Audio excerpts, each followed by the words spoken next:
20th March, I received a call from a friend of mine who had just arrived from UK by flight.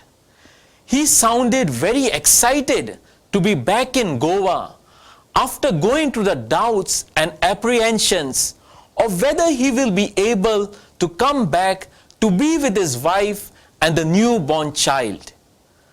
I was also very happy about his homecoming. After a few days, he called me again. This time, he sounded very low. He was uncertain and very much worried about being the carrier of the virus, as he is coming from a country where the pandemic is in its spike. He thought to himself that he might infect his newborn child and family members. He expressed his uncertainty even in the future calls with me during that week. During this current pandemic, I too have experienced such uncertainties, especially during the month of August, with the numbers rising. When I am being called to give the last sacrament, a question arises in my mind: should I go or should I not? As I stay in a community where there are elderly priests are residing, due to my age, my body may have the immunity to repel or fight the virus. But I am apprehensive whether I will be a carrier of the virus.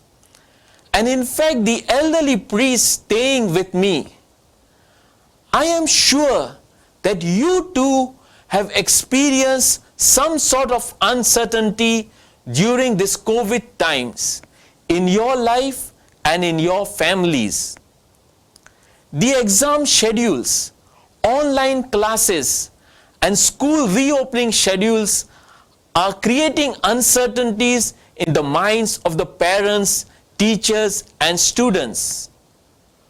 Many of you may be facing a bleak future with regard to losing your jobs or decreasing businesses due to uncertainties of present times. The children with special need and the elderly are also facing insecurity. Most of you are worried as some family members of yours are struggling overseas due to flight cancellation and rescheduling. In our day-to-day lives, uncertainties prevail in most of us due to the ever-increasing number of infected cases in Goa and in India, and the constant changing of SOPs. Some of you might have undergone uncertainty when you were infected, or you have experienced death in your families due to COVID-19. Like us, Mary also faced uncertainties in her lives. She too had doubts and questions. At the Annunciation, Mary was just a teenager when the angel Gabriel appeared to her and said, "Do not be afraid, Mary, for you have found favor with God, and now you will conceive in your womb and bear a son, and you will name him Jesus." The appearance of the angel would have made her perplexed and frightened. How can this be, since I am a virgin? She must have not been certain as to what it meant. So she questioned the angel. She did not want to be in the dark. She did not want to say a yes just to please God. Her yes is not a half-hearted one. We all know that by the assurance given by the angel, nothing is impossible with God. She understood and accepted that God could do everything. Things will be uncertain in her life, but nothing is impossible with God. That's why Mary said, "Here am I, the servant of the Lord.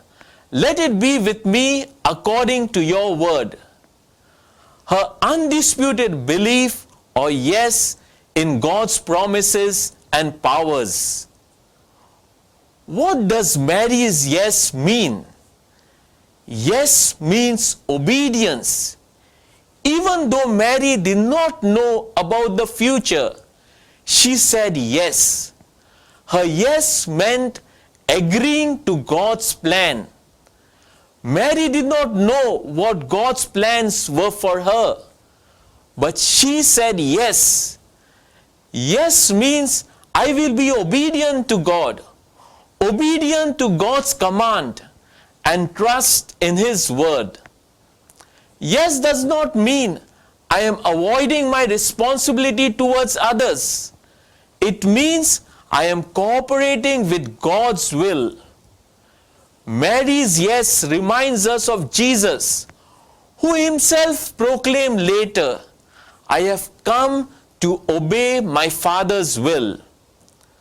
Her unwavering obedience is a journey from annunciation to her assumption. That is what Mary teaches us, to obey Christ, whose mission was salvation of humankind. Yes or obeying is not just for the sake of it. It is always mission oriented. In the Gospel of Luke, when Jesus was healing a person possessed with an evil spirit, someone from the crowd told Jesus, "Your mother and brother are outside looking for you." Jesus replied, "Whoever does God's will is my brother and sister and mother." Mary is not only the mother of Jesus just because she gave him birth, but because she said yes to the mission entrusted to her.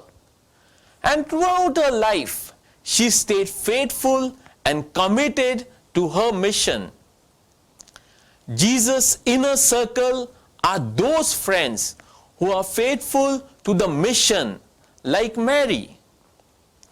The Pharisees and scribes are different. They listen, they know the scripture well, but they refuse to change their ways. They put hurdles and obstacles on the path of the mission. They are not true disciples of Jesus. Mary, on the other hand, is for us the best model of discipleship. In fact, she is the first disciple of Jesus. Jesus wanted his disciple to follow a servant's model discipleship. She considers herself as the handmaid servant of the Lord in his mission. Mary's yes is mission oriented. It is with a purpose. It was not just to please God, but through Jesus to bring the kingdom of God to this world. Her yes portrays Jesus' mission, that is love. Love one another as I have loved you. Mary's life is a challenge for us who call ourselves the followers of Christ to be mission oriented. Mary's yes is obedience. Mary's yes is mission oriented. And Mary's yes is community building. As we have seen in our day-to-day life, how a mother initiates her child by taking her small hands and helping them to make the sign of the cross and recite Our Father. Mary was also instrument in initiating Jesus in building the community. As in John chapter 2, 1 to 11, it was Mary who initiated Jesus in community helping by saying they have no wine. Even though Jesus disagrees, "My hour has not yet come," Mary goes ahead and instructs the servants to listen to him. To listen is a beautiful thing. These are the same words we hear at the Transfiguration. Listen to whatever he tells you. In listening, obedience and love come together. One who loves obeys. At the Annunciation, Mary is not frightened of Angel Gabriel. Her response is out of pure love, not out of fear, but out of faith. As one who loves obeys, and one who obeys loves. Where there is love, there is no need of any law. A loving husband and a loving wife don't need laws. Why? As because husband loves and obeys his wife. Wife loves and obeys her husband. There will be fights and arguments, but love overcomes everything. As till now, we have contemplated on the uncertainties in our lives and compared it with the uncertainties in the life of Mary. We have also reflected on Mary's yes, which is obedience, mission-oriented, and community building. What does all this means to us? During the uncertainties of life, sometimes it's very hard to smile. Some things happen which we don't understand or don't know. You don't know whether you will survive this storm. You don't know how long the storm will last. Mary teaches us to say yes, as nothing is impossible with God. Second, today uncertainties are many. Many have been infected with the virus and many have lost their lives. I have to be grateful as each new day is a wonderful gift. I can't take my day for granted as I used to do prior to the pandemic. I have to take charge of my life. I can't sit back and relax. God has given this life to me. I will do my best. Like Mary, we are called to cooperate with God's will. It means taking up responsibilities daily with commitment. Third, I do not know how my today will be, but my yes in the morning and during the day will definitely see me through all trials and tribulation. My saying yes should not mean just once a day, but it should be a daily yes. Yes, every day, every time. Yes, during certainties, and yes, during uncertainties. I know about a woman who lost her husband in a tragic accident. She was devastated as her husband was the sole breadwinner of the family. Her children were quite small to understand the tragedy which took place. They questioned her about their dad.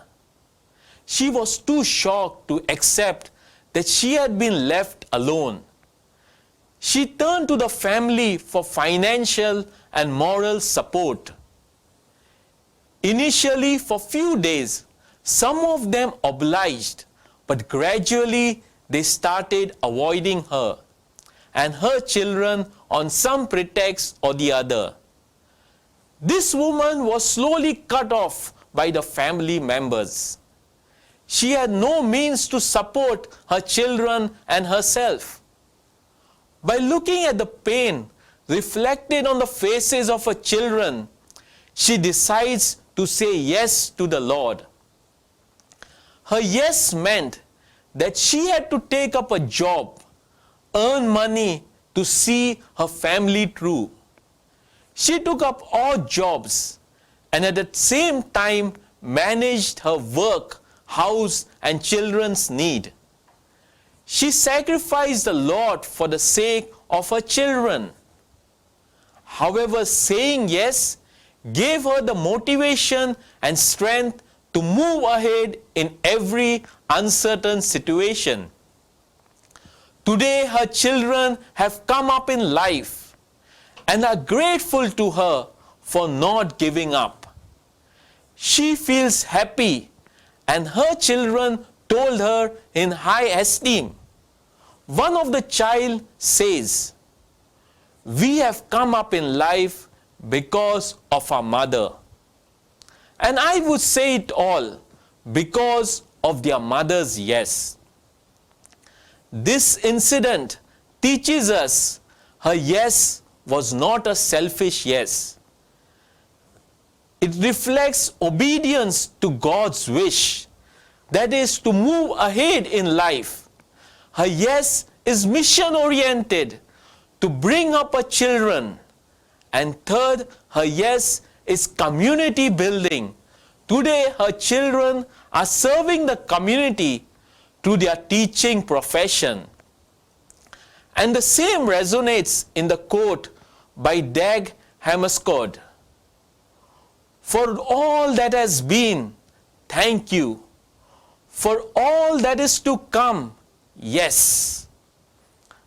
Our devotion to Mary during the 9 days Novena should be accompanied by love and compassion to the poor and needy. During these COVID times, little things make a difference.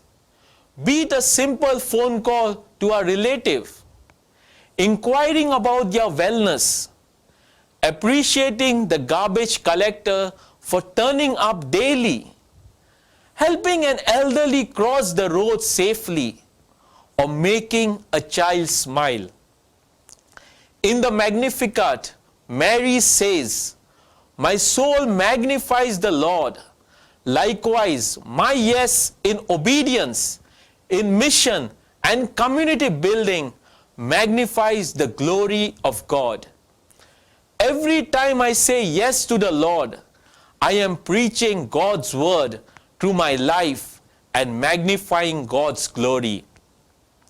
Suppose if there is a couple who says yes to the Lord, after which the husband and wife goes to their respective offices, the way they carry out their work, interact with others, dedication towards their work, honesty in dealing, makes them stand out in their place of work.